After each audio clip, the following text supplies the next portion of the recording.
So, if you're not truly being honest with yourself and how you exist in this world, then you're just lying to yourself.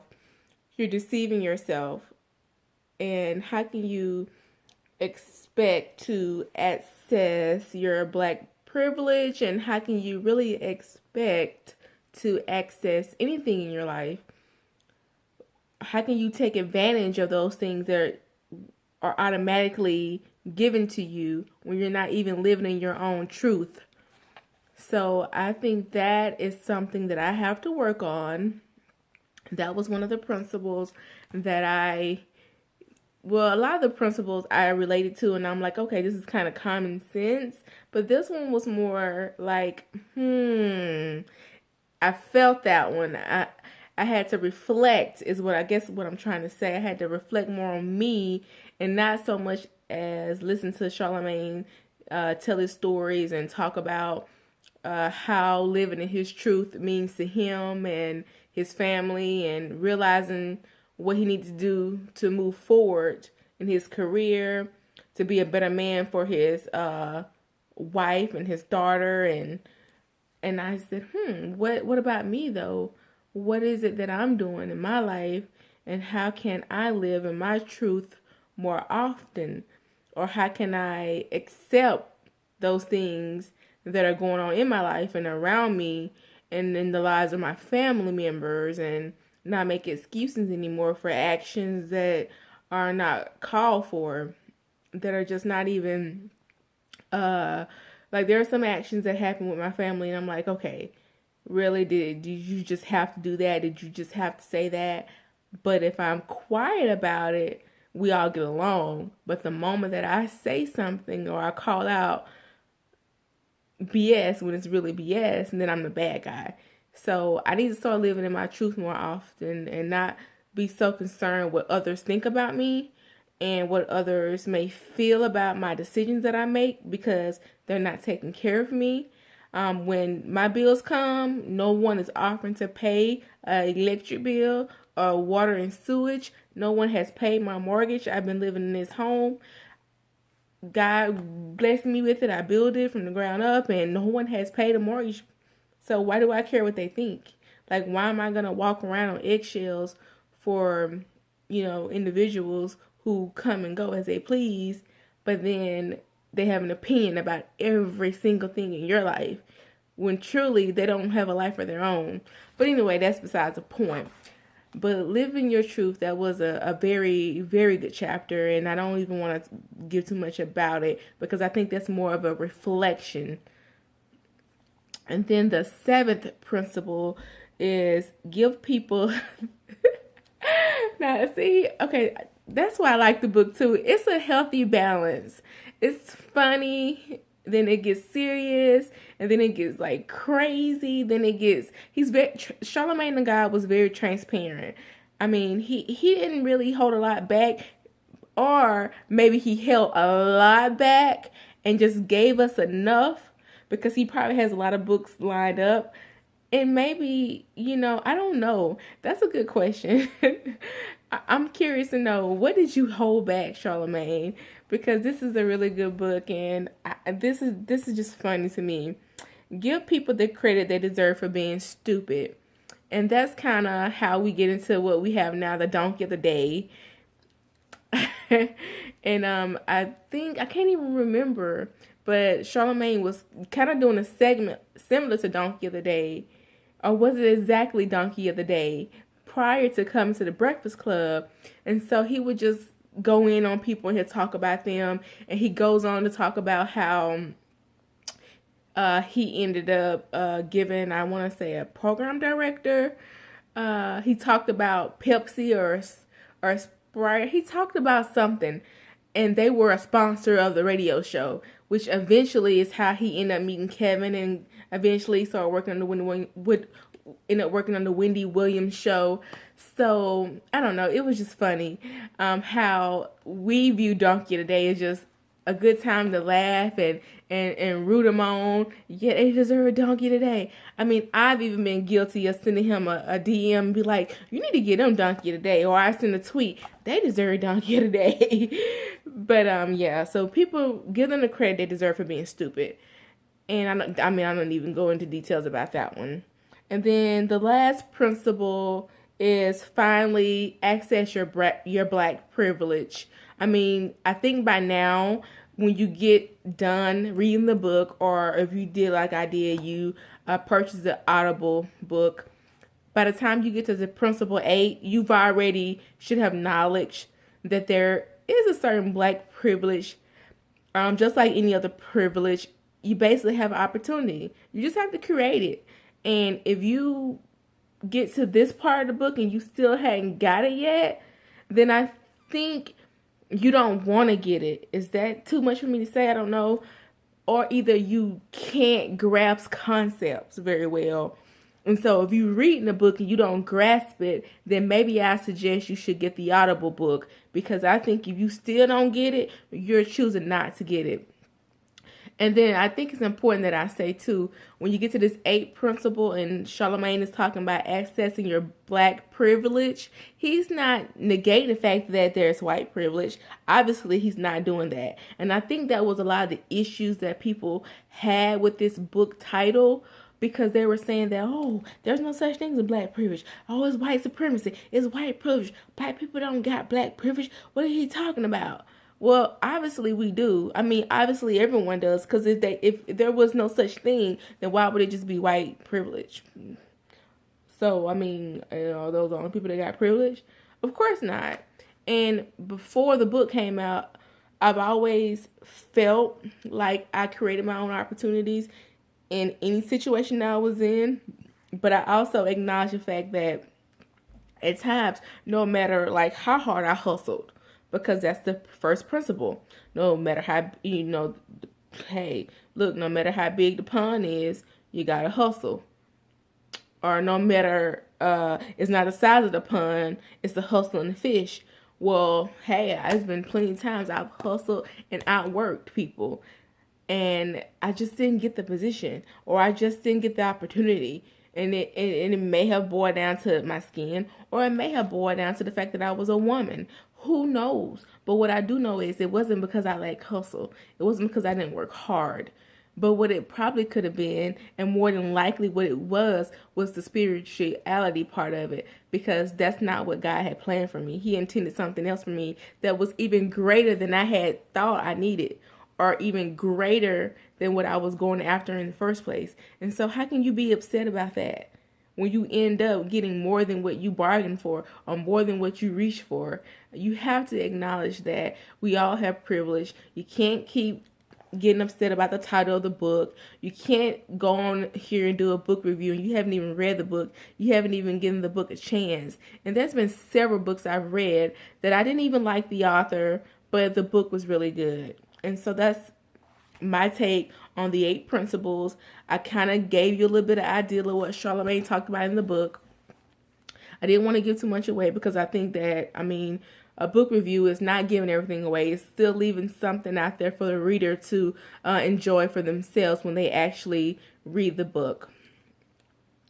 Okay, so I talked about the 8 principles in the book. I gave you a little bit of background of how Charlamagne defines what black privilege is and how you can access it.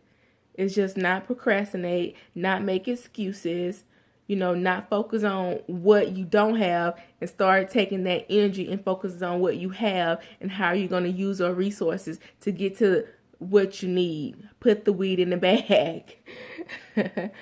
Okay, so then I also told you guys that I wanted to let you guys know about the podcast that I'm listening to. Well, actually, my favorite podcast right now is The Casey Crew.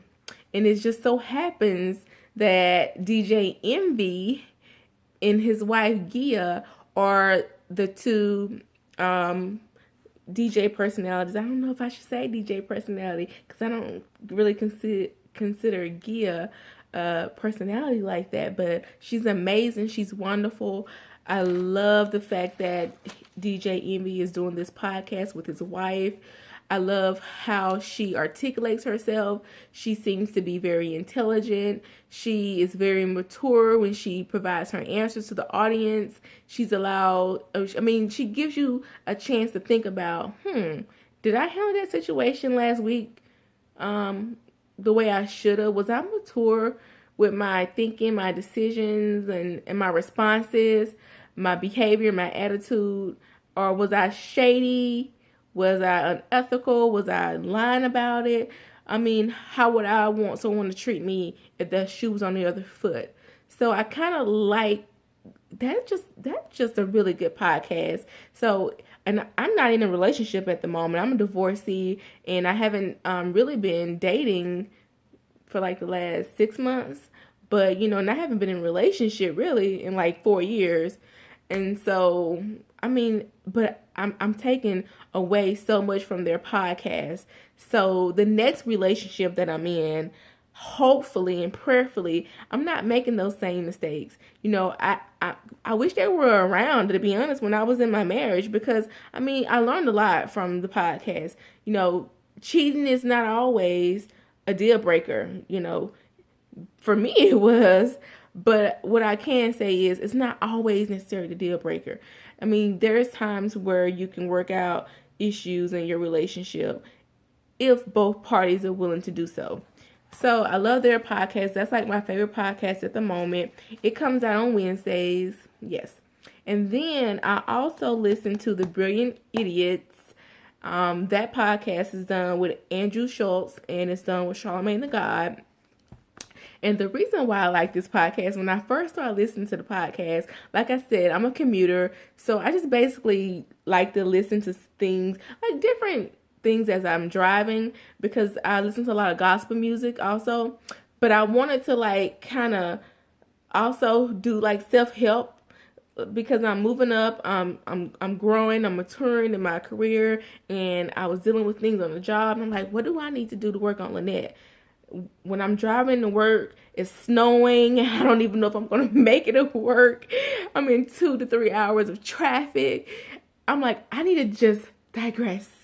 I don't need to be focused so much on, what's going to happen when I get there. And I may not even get there. So let me see what's going on around the world. Let me just laugh and have fun. And that's just kind of how I got hooked onto The Brilliant Idiots. It was all about just jokes and laughing. And, they have a segment where they can be, like Charlamagne and Andrew can be talking for like 5 minutes, and all of a sudden they're talking about penis or rape. Or, rape shouldn't even be funny, but it's a rape culture. We all know that it exists. And so they don't shy away from those kind of topics. And I think last week they were talking about North Korea. It's so funny how the Brilliant Idiots, but then I can sit there and even have a laugh about what's going on with North Korea. So yeah, you learn a lot from the Brilliant Idiots, and you also get a very good laugh from the Brilliant Idiots as well. And my favorite part of the Brilliant Idiots is hearing Chris. Man, Chris sounds like, I need to Google to see what he looks like, because he reminds me of one of my history teachers that, he had an answer for every single thing. Like, before there was Google, we used to do like askjeeves.com, but we wouldn't have to ask Jeeves. We just asked the history teacher because he knew everything. So I don't know. I just think Chris Marvel reminds me of that guy, and I need to Google Chris and see what he looks like. Okay, so enough of that. Now, the other podcast that I'm listening to at the moment, and I really enjoyed, it used to be called I'll Name That Podcast Later. But for some reason, it's now just called the Joe Budden Podcast. And they alluded that they're selling out. So I don't know, does that mean for advertisement purposes they had to actually change the name of the podcast? I don't know why, I'm not sure. But anyway, I guess we'll find out eventually. And the reason why I like this podcast is because you're listening to 3 men, maybe sometimes 4 men, or whoever the guest is, and they don't really have a lot of guests, but you're listening to their opinions about pop culture. I mean, at first it was like a hip hop, hip hop, and I'm a hip hop fan, but not like a huge hip hop fan. I'm more of a current events kind of person. I grew up with Aaliyah, Tupac, Biggie, Jay. Like I grew up in that area.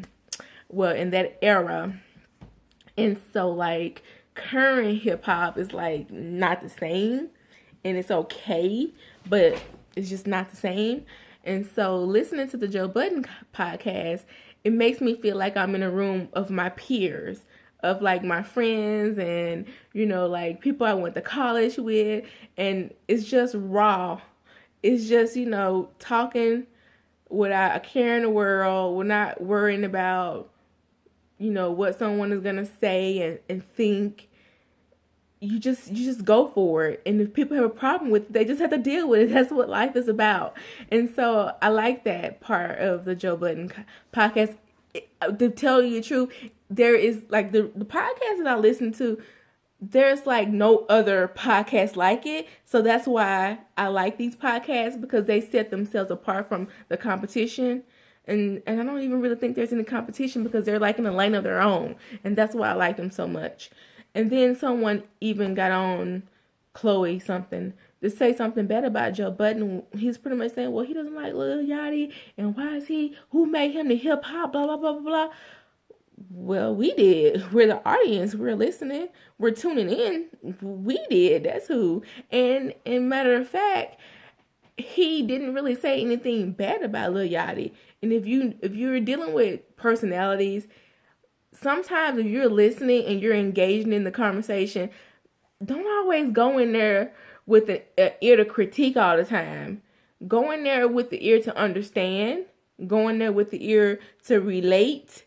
And then after you've done that, your critique shouldn't be as harsh as they are, as if you have a personal vendetta with these people. I don't know. That's just me. But I love the podcast. And another thing I like about the podcast is they do a sleeper segment. And with that sleeper segment, they can make some money off of that for sure. Because they're like, oh no, you doing pay for play this week?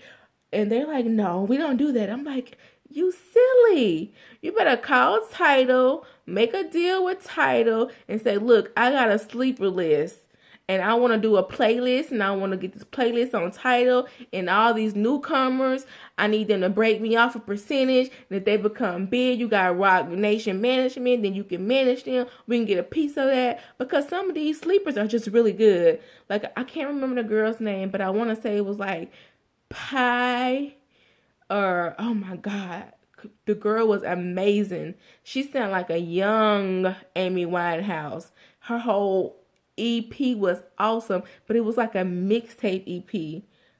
And it was all free music, and the girl was so dope. And she was on all these live tour dates. But I'm like, it's a sleeper. She hadn't been picked up yet. She's independent. But it was an amazing mixtape. Okay, so anyway, that's what I like about the Joe Budden podcast. It's a really good podcast. It really is. And they all have different personalities. And then the role that they play, like you have Maul, he has his role. He's an OVO person one day, and then the next day he's a Rock Nation person. It's like whatever Joe Budden wants him to be, that's what he is. And then you got Worried, like the little white guy, look cute, Henny Palooza white guy, and he's all into Black culture, and it's funny. I like the roles that they play. It's very funny. And by the way, Sin and Joe Budden, they just need to go ahead and do a podcast. They need to do their own show, pitch a pilot, get on TV, cut the middleman out. Or what they could do is he could write some lyrics for Sin, and they can do like a mixtape, and they can be like, I don't know. They could do some songs, Sin and Joe Budden. I don't know. But anyway, that's a cute relationship. Okay, and so like my next podcast that I listen to a lot is Angela Yee's podcast. And I don't want to offend anybody, but it's vulgar. It's a lot about, it's lip service. So basically it's a lot about sexual encounters. It's about relationships. It's about how do men view the world versus how women view the world, and how can we take those two views and coexist in the same world, but how can we do that and be honest with each other? It reminds me of Men Are From Mars and Women From Venus, but it's a really good podcast, but it's just not consistent. And so, yeah, because to be honest with you, before all these podcasts that I'm going to tell you that I'm listening to, I was a fan of Angelique Lip Service. I didn't even know these other ones exist. I always listened to her. And then I started realizing that, oh, there's other podcasts out here. So let me see what's out there. And it was always good because hers wasn't just as consistent as the other ones. The other ones, on Wednesday you're going to get a podcast and it's going to be out. And then also, I don't know, it's weird. I mean, I like her podcast. Most importantly, I like her. She's sweet.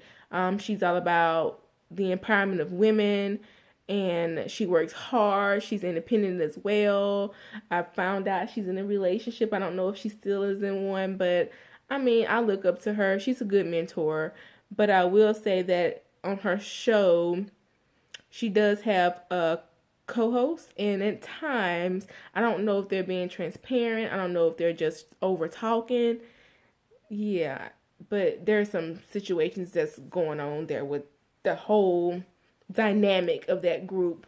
But it's a really good podcast, and I'm just, yeah, so you know how Joe Budden and everybody is like, oh, transparent. I'm kind of walking on tippy toes with that one because I don't want to offend anybody. And I'm not being, okay, live your truth, Lynette. Live the truth. Be honest. Okay, so I just have to say this. So with Stephanie Santiago on the show, it's like sometimes she's on the show and she does have a great point of view. She does have a lot to bring to the show. I mean, she has a lot to bring to the show, but now she's in a relationship. I just don't know how much of what she's saying and lack of what she's not saying is useful to the show anymore, because it sounds like it's being filtered. And then Gigi not being in a relationship now, she's divulging a lot of information, and I love it. But I'm like, well, when you get back in a relationship, what then what? So now I don't know if the show is authentic. And then lately we've been getting guests on the show where I'm like, did you not know the show was called Lip Service before you got on here? Because I'm in a relationship, I don't want to answer that. Well, I probably shouldn't say that. I don't want to say anybody's name. Of course not. Who asks for a name? They're asking you to describe a situation when this happened to you, or what do you do when you're in a relationship? Do you perform oral sex, or do you have anal sex, or how do you, tell a girl this or that? And they don't want to talk. They don't want to divulge information. Why are you there? Oh, I'm just here to promote my album. Well, why do I want to hear anything you want to say now when you can't even talk about sex? It's a natural thing. Like, why did you come to the show? It's called Lip Service. So maybe there has to be a producer or someone that's booking guests, letting them know in advance what the show is about. We need you to be candid, transparent, honesty. Maybe give them the questions before. I don't know. But yeah, the show has just taken a turn for some reason. I don't know. But anyway, so that was my honesty. Whew. But I think I still said it in a sweet, nice way. It was constructive criticism, and it's just my opinion. It wasn't like trashing anybody or anything like that. Okay, and so now this podcast is becoming one of my favorites. It's called The Read. It's Kid Fury and it's Crystal. And the reason why I like this podcast is because these two people right here, these two little youngins are hilarious. Oh my gosh, they are so funny. They're shady, they're witty, and they be on point. And when they don't know something, they be like, we don't know. Why are you asking us? But this is what I would do, but I'm not telling you it's the right thing to do. And they're like stans, because they're like telling you, look, I like Beyonce, I like Trina, or I like Nicki Minaj, or I like Remy. And they just stand out for like a whole hour. And then they'll talk about black excellence. They give their opinion. They raw, they gutter. I mean, they don't have filters. please check out The Read. If you want an honest podcast, you want to laugh, like if you're a commuter and you're trying to laugh the entire time on your way to work, you just most definitely need to go check out The Read. It's on YouTube, but I really don't really get it that consistently either on YouTube. I mostly find it on the iHeart app. And so that was the 5th podcast. I rated these podcasts. And so then the next podcast that I listen to, and you know what? I don't listen to it as much as I used to, but it's the Comeback Jack Show. So the last time I listened to it, Charlamagne the God was on there talking about his book, and Angela Rye was on there. So I haven't really listened to it since then. Okay, and then the next podcast that I'm listening to is TK Kirkland. Now, this podcast is weird, but it's unique. He has all this time in the world, I guess, in between where he's actually calling people, accepting phone calls, he's recording it, and he's helping people. Like the last time I listened to it, this guy called in and was like, look, I was dating this girl. I'm in a relationship with this girl, basically. And we went out of town. It was my birthday. She said she was going to take care of everything. And when I got out of town, she didn't even have any money. I'm pretty much paying to take her out and celebrate my birthday. And then she got into a wreck in a rental car. He had to pay for that. They garnishing his wages.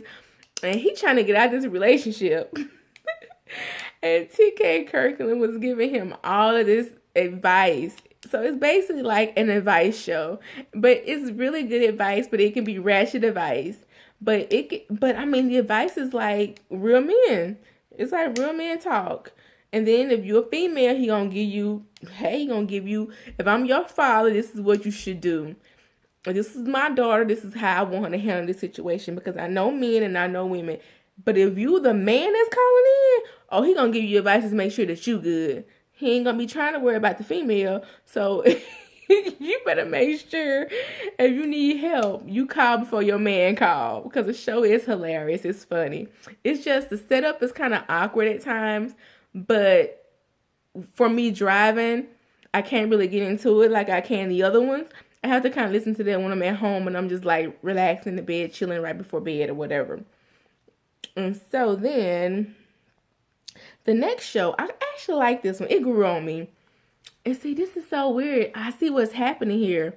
A lot of these shows, I didn't even know they existed unless DJ Envy talked about it, or Charlamagne talked about it, or Angela Yee talked about it. And then I kind of researched and I kind of found these other shows, because the other show that I listened to, I ended up picking up on this show. I think it was Angela Yee on this show. It's called the Premium Pete Show with Miss Lissa Knowles. I listened to this show, this podcast, and it's way different than all the other ones too. Hold on, look at my mouth. Okay. All right. Okay, but anyway. So yes, and this show, I don't know. See, this is so weird. I probably shouldn't try to guess, so I won't say, but yeah. The show is funny. It comes, look, I'm just going to say it.